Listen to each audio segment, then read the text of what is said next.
ঈদের পরে আমার নেত্রী শেখ হাসিনা দেশে ফিরবো, ভয়ঙ্কর রূপে ফিরবো। এই মিয়া নামেন, নৌকা চলবো না। এই তোর এত বড় সাহস!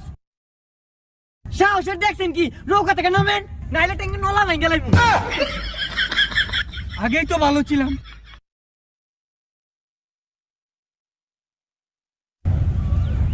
ভাই আমার ভাড়াটা। হারামজাদা, তুই কাটতে পারাস? নেতা ছিল আসামি আওয়ামী লীগের 7 নং সভাপতি, তুই আমার থেকে ঠেসাস?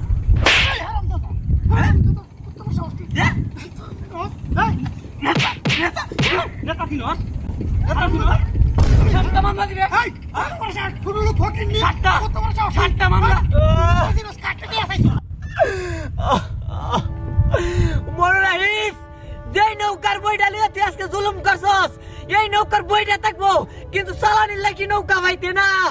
আল্লাহ, তোমাদের বিচার দিলাম। তুমি